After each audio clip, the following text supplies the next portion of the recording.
non dobbiamo dimenticare che si parte da quello, cioè Possevino, no, che reagisce alla bibliografia. Era il momento delle bibliografie, la bibliografia di Gesner e Possevino che rivendicano come deve essere la lettura di un principe cattolico. E si parte da questo, i Gesuiti, la ratio studiorum dei Gesuiti. Questo è il terreno su cui si muove Fabio Chigi, come si muove anche Barberini. Ripeto, secondo me bisogna, e non ci sono ancora studi che ci rendano conto di come un cardinale poteva lavorare sui suoi libri. Alessandro VII è estremamente libero dai legami di Possevino, perché lui si interessa di letteratura umanistica, di letteratura volgare, siamo molto ai limiti con quello che era consentito. Certo, poi si occupa di teologia, c'è tantissimo di teologia, però lui è uno che acquista anche i manoscritti di Melantone, cioè, che sono nella biblioteca chigiana 3 manoscritti. Allora era inquisitore, quindi poteva leggere tutto, come Casanate. Casanate, la biblioteca casanatense, lei parlava di Serveto, nella casanatense c'è l'unica copia forse in Italia di un'opera di Serveto, quella che è stata bruciata quando lui è stato bruciato, e Casanate poteva avere tutto, cioè tutta la magia, i testi di magia che ci sono, lui li aveva. E credo che anche Alessandro VII c'ha medicina, per esempio, perché lui sapeva di medicina, ovviamente anche perché se stesso era sempre ammalato, aveva a che fare con i medici, ci sono testi scientifici. Allora siamo ai limiti di quello che la Controriforma prescriveva, però ovviamente la sua particolarità era questa, di non avere dei limiti, altrimenti perché avrebbe acquistato per la Vaticana, biblioteca papale, la biblioteca di Federico da Montefeltro, che non c'entrava nulla con le cose religiose, e la compra per la Vaticana. E per l'Alessandrina acquista, sempre a Urbino, la biblioteca impressa di Guidobaldo II da Urbino, sempre uno della famiglia dei duchi, l'ultimo duca di Urbino, che era un intellettuale laico assoluto. Questa biblioteca è stata studiata da Alfredo Serrai come il modello di una biblioteca di un intellettuale europeo, un'apertura straordinaria.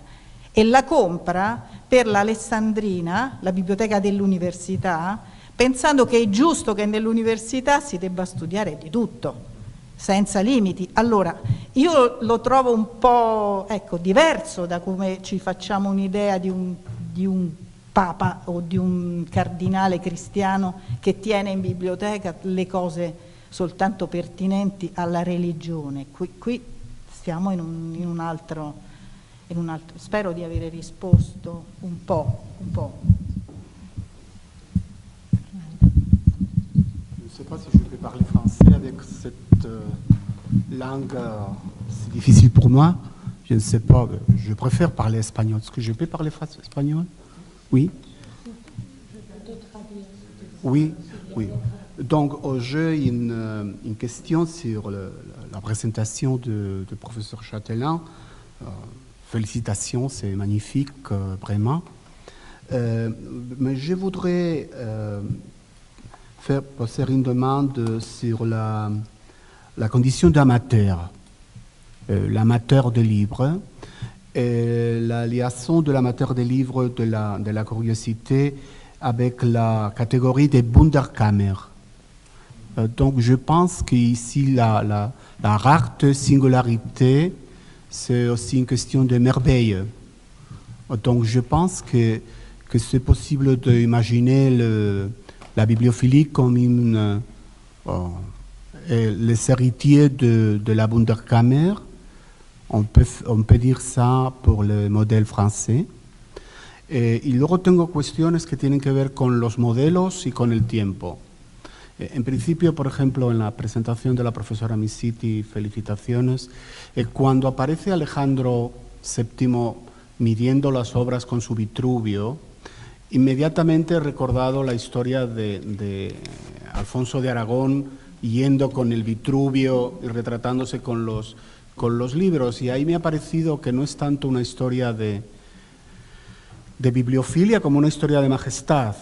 Es decir, en el caso del Papa en las obras romanas, como hay una retroalimentación de la memoria de los modelos, y me parece que siempre tenemos que jugar con la baza de bibliofilia, con la baza de qué están coleccionando los reyes y cuál es el modelo real.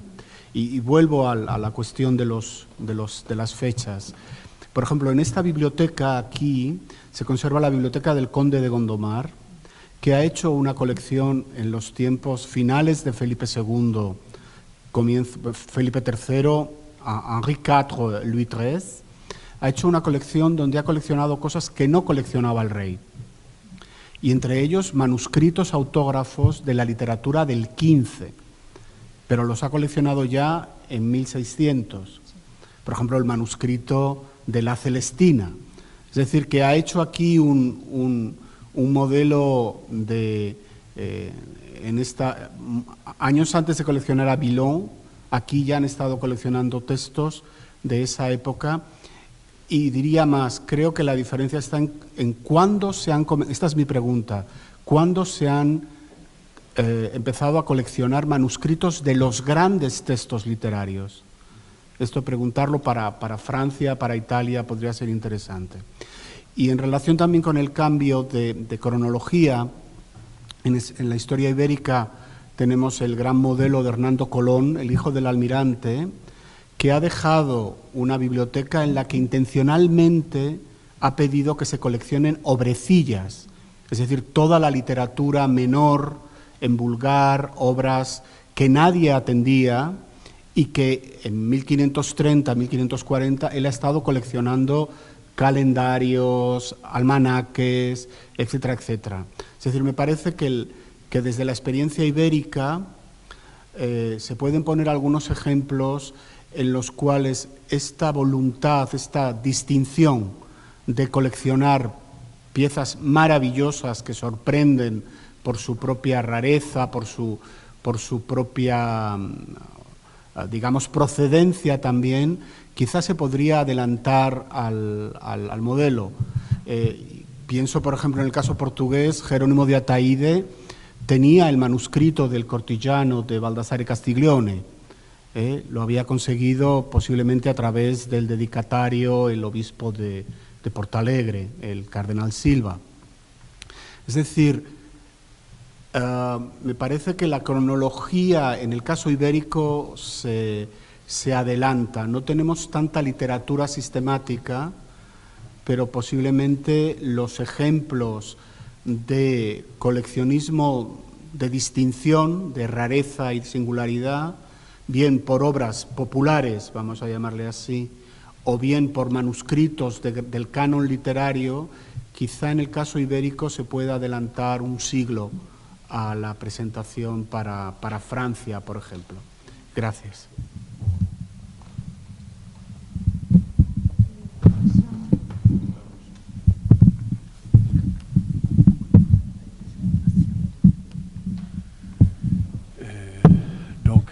J'aimerais bien tout de suite un peu approfondir cette petite mention que vous avez faite, que les phénomènes se diffèrent vastement selon la géographie de l'Europe.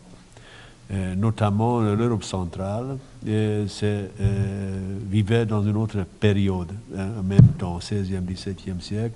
Tous ces phénomènes que vous avez mentionnés apparaissent majoritairement, bien sûr, à la fin du XVIIe et tout au long du XVIIIe siècle.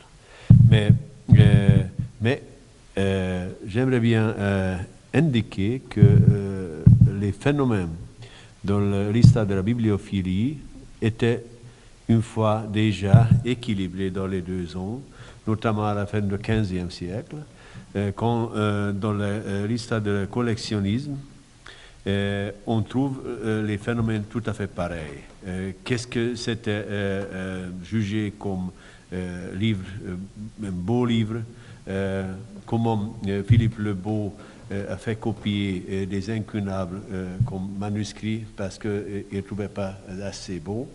c'est le même cas que Mathias Corvin le fait avec l'édition de Roberto Barturio dei Militari. Donc nous avons l'incunable le codex aussi, mais bien sûr le 16e, 17e siècle, pour cette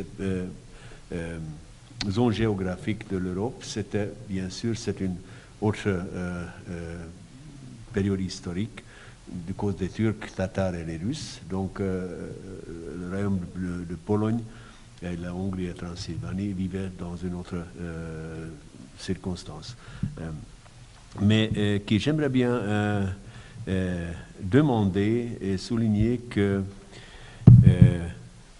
parce que c'est 2 siècles de retard pour construire une identité collective, culturelle, pour ces peuples qui vivent ensemble.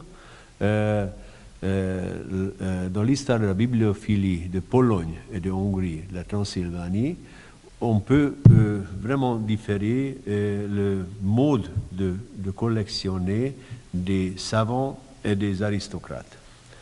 Bien sûr, il y avait aristocrates savants, donc on ne peut pas distinguer absolument, mais quand même qui touche les raretés textuellement, ou bien collectionner les manuscrits et les imprimer en langue vernaculaire. Ça plutôt pour les savants. Et les beaux livres, suivre les modes de collectionner de Rome ou des grands collectionneurs, surtout des princes allemands, c'est pour les aristocrates. Et là, on peut vraiment considérer également les mêmes phénomènes que vous avez mentionnés. Mais le rôle de la bibliographie comme un guide, comment collectionner, c'est très intéressant pour moi comment vous avez introduit. Et justement, parce que la bibliographie, les travaux bibliographiques avaient aussi un retard de 2 siècles. On ne pouvait pas prendre, bien sûr, on connaissait la bibliographie de Possevino, par exemple, mais quand même, ce qui concerne la littérature nationale, bien sûr, ça dit tout à fait autre chose qu'aujourd'hui. Ça commence au XVIIIe siècle. Et juste quand on a publié une bibliographie, biobibliographique des auteurs de ce groupe culturel, juste au début du XVIIIe siècle, on peut considérer dans la composition thématique des bibliothèques et des collectionneurs, tout de suite, il y avait un couche qui a commencé régulièrement à chercher ces textes, ces éditions. Donc ça veut dire que à travers de la construction des bibliothèques, on a essayé de un peu éliminer ce grand retard, ce qui concerne dans la construction des identités collectives. Donc c'est un autre aspect de la collectionner. Merci.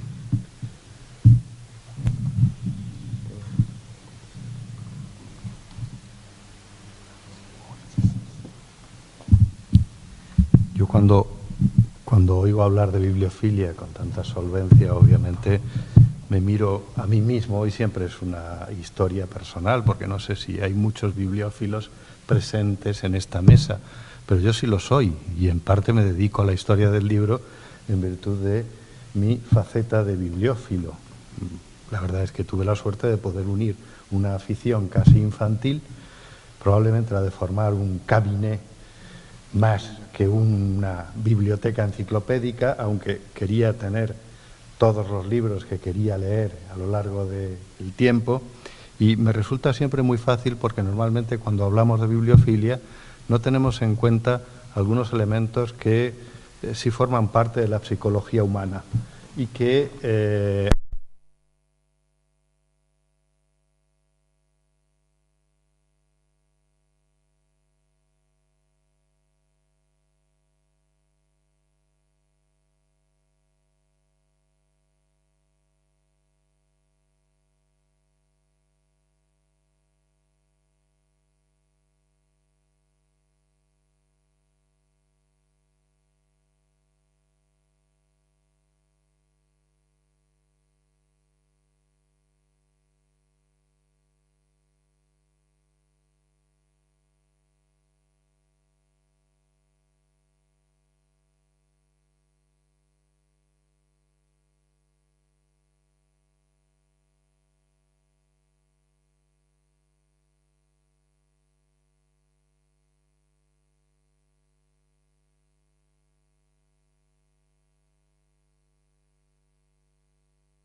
pas très sûr qu'on puisse faire un lien si étroit entre les deux choses,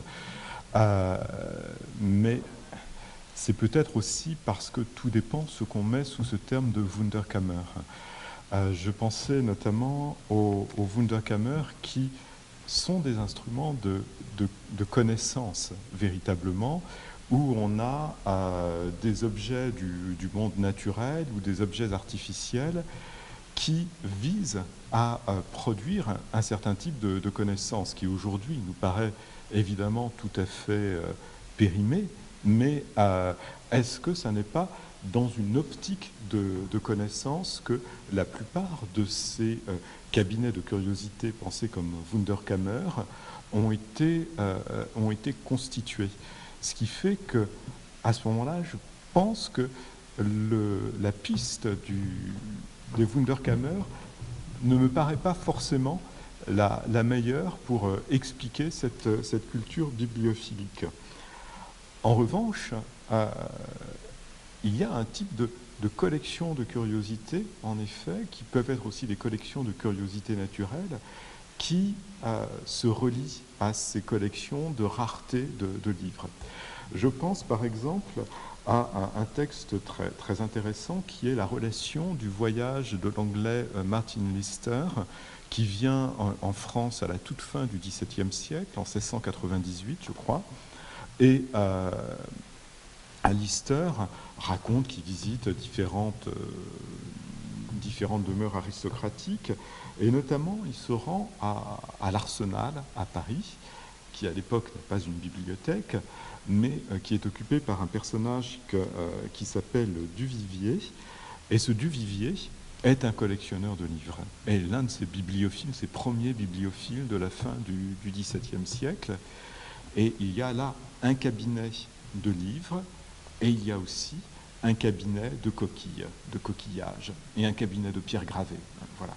Mais ces cabinets de coquillages, ces cabinets de pierres gravées, sont des collections de rareté dans le domaine des coquillages, de rareté dans le domaine des pierres gravées, ne sont pas exactement des Wunderkammer comme on les connaissait au XVIe siècle. Il n'y a pas de cornes de licorne, il n'y a pas ce genre de...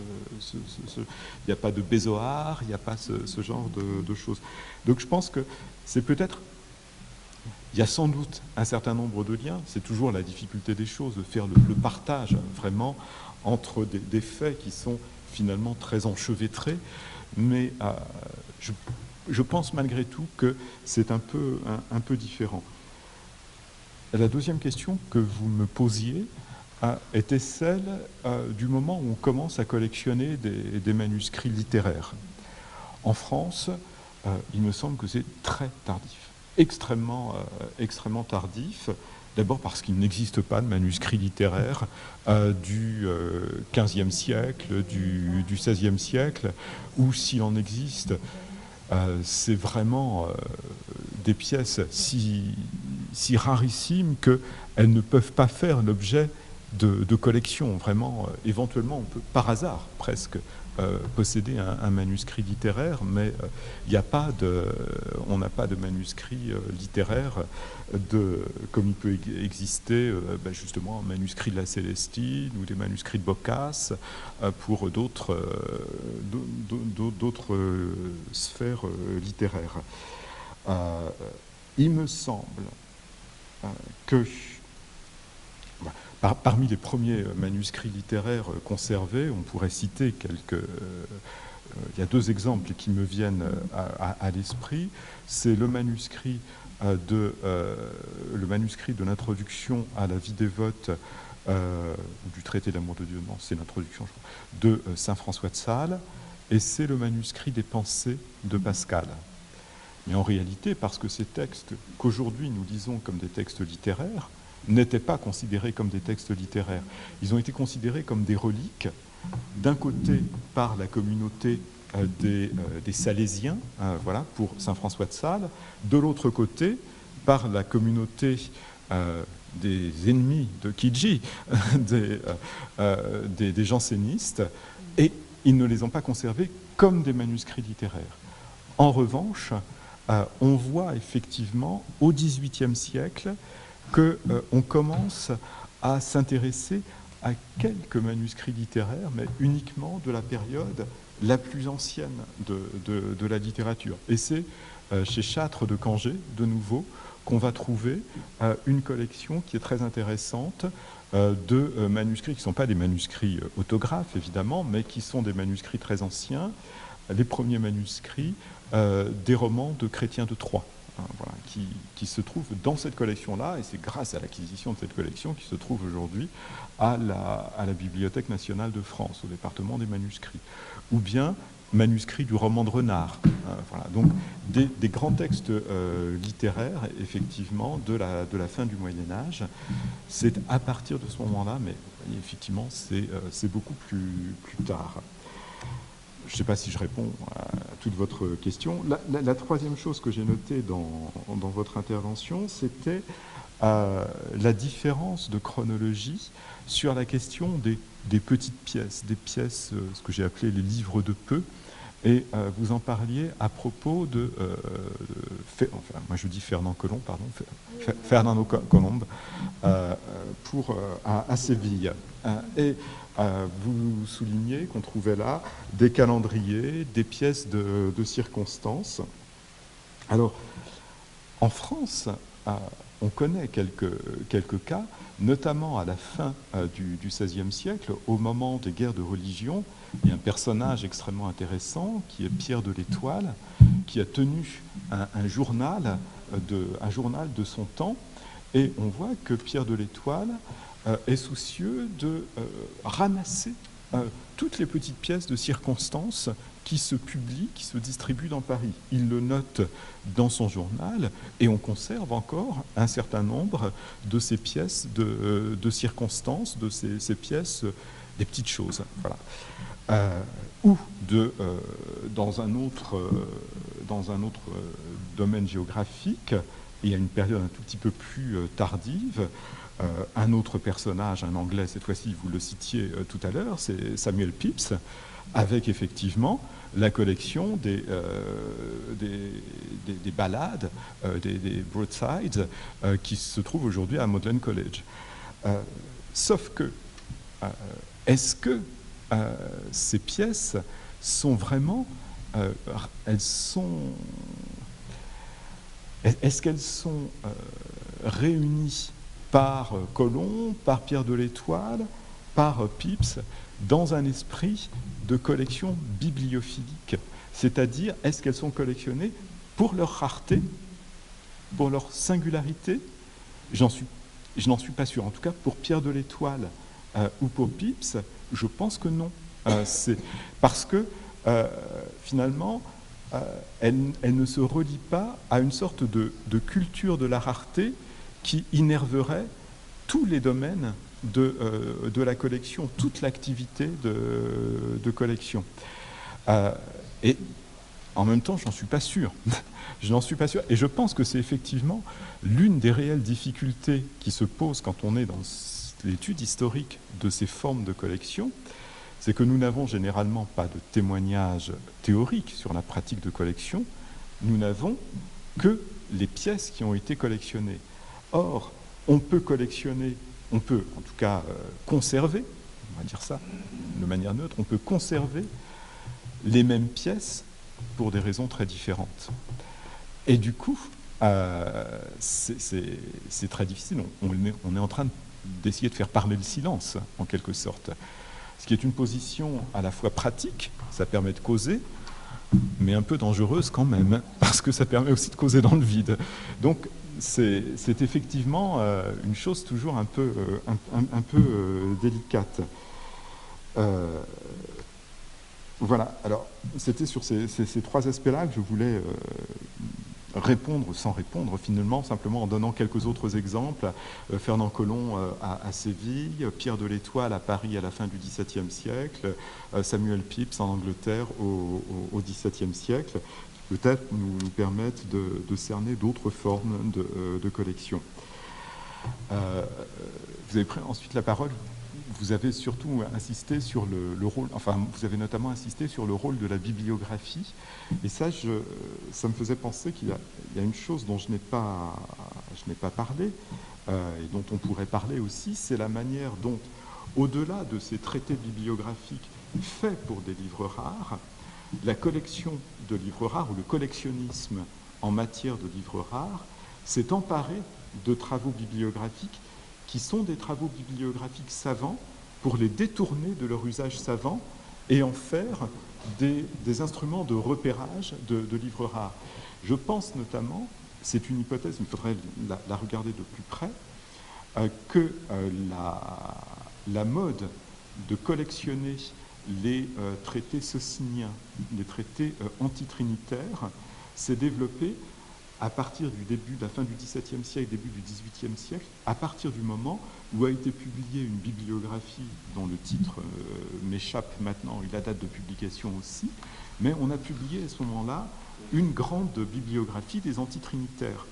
Et à ce moment-là, on s'en est servi pour essayer de repérer, de la même manière, avant que De Bure ne soit un traité en forme et qui était pratique parce que tout y était réuni, un ouvrage de bibliographie qui a été extrêmement utile pour aider à remarquer les raretés, c'est le dictionnaire de Bell, le dictionnaire de Pierre Bell, soit dans ses articles, soit plus encore dans ses notes. Et de fait, De Bure, très souvent lui-même, a procédé avec des découpages du dictionnaire de Bell, ce qui est une lecture tout à fait biaisée du dictionnaire de Bell. Et donc, la bibliophilie du siècle des Lumières n'est pas une manière de collectionner des livres dans l'esprit des Lumières, mais se sert de la culture bibliographique des Lumières. Une sorte de recyclage. Voilà, j'oserais pas dire, puisqu'il y a parmi nous un bibliophile, que la bibliophilie est une cuisine faite avec les restes, mais c'est quand même un petit peu vrai avec les restes bibliographiques, ce qui sont de très beaux restes. Voilà. Et enfin, bon, je répondrai à ce que vous disiez, notamment sur la question de la psychologie humaine. Alors, moi, je ne suis pas bibliophile, donc, mais je m'intéresse beaucoup à la bibliophilie, comme vous l'avez constaté, et puis je connais beaucoup de bibliophiles à titre à la fois professionnel et amical. Je ne me permettrai pas de parler de la psychologie de l'acte de collectionner.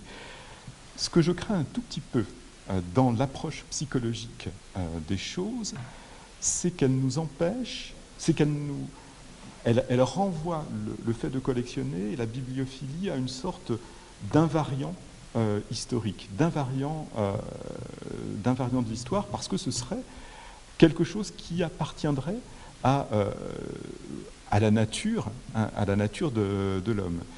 Or, je crois que, au contraire, c'est quelque chose qui, chaque fois, peut être mesuré en des termes historiques. Alors, il y a sans doute une part psychologique, ce qui fait d'ailleurs que certains sont bibliophiles et certains ne le sont pas, mais ensuite, dans l'expression concrète de cet acte de collectionner, je crois qu'il y a véritablement des déterminants historiques qui sont là à l'œuvre, qui font que on ne collectionne pas à une certaine époque comme à une autre époque, et notamment aussi qu'on collectionne en fonction de toute la mémoire du collectionnisme des époques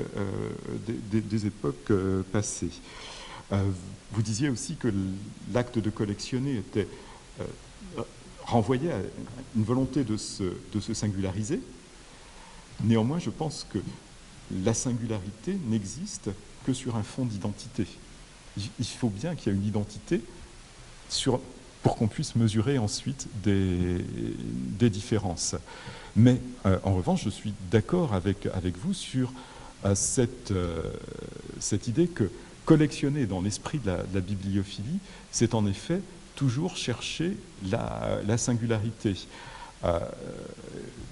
C'était, je crois, l'un de mes prédécesseurs à la réserve des livres rares qui employait cette image que je trouve extrêmement juste de la pyramide.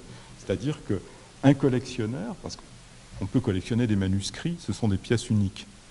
La question, oui, ou à peu près unique, on va dire ça comme ça. Mais qu'est-ce que ça signifie de se singulariser quand on collectionne des livres imprimés qui sont des pièces multiples? Et Jean Toulet, donc, l'un de mes prédécesseurs à la tête de la réserve des livres rares de la BNF, avait cette image d'une pyramide en disant que voilà, il y a un ensemble de livres à l'intérieur duquel on va distinguer un certain nombre d'exemplaires en fonction de critères qui peuvent être des critères de conditions notamment. Est-ce que ce sont des livres qui sont en condition d'époque? On va par exemple prendre les éditions du XVIe siècle de Rabelais. Voilà une catégorie très bibliophilique. Les éditions du XVIe siècle de Rabelais, elles sont assez nombreuses, même si elles sont rares. Et puis ensuite, on va chercher l'édition qui est la plus ancienne. Et puis à l'intérieur des éditions anciennes, les plus anciennes, on va essayer d'avoir un exemplaire qui est en condition du XVIe siècle, dans une reliure du XVIe siècle. Et puis à l'intérieur de ces reliures du XVIe siècle, on va essayer d'avoir une reliure en maroquin plutôt qu'une reliure en veau. Et puis parmi les reliures en maroquin, on va essayer d'avoir une reliure aux armes plutôt qu'une reliure sans armes. Ou alors, on va essayer d'avoir un exemplaire qui porte les notes de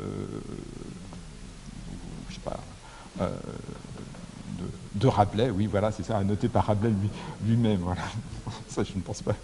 Je pense pas que ça existe. En tout cas, on voit comment petit à petit se constitue une pyramide. Donc la base, elle est large, elle est commune, et effectivement, la bibliophilie est cet effort vers la pointe de la pyramide, avec la question quand même toujours compliquée de savoir quelle est la pointe de la pyramide. Je prends tous les exemplaires des calligrammes d'Apollinaire. Est-ce que je préfère l'exemplaire qui porte un envoi d'Apollinaire à Picasso, ou est-ce que, je ne sais pas s'il existe, ou est-ce que je préfère l'exemplaire que Apollinaire a envoyé à sa maîtresse à Lou? On arrive à des questions parfaitement théoriques, mais qui sont assez amusantes de savoir, effectivement. Et là, on est vraiment dans la bibliophilie, c'est comment on classe les exemplaires, comment on établit la pyramide. Voilà, je crois que j'ai vraiment trop parlé parce que... Donc on prend un café rapidement parce qu'il faut rentrer. On appelle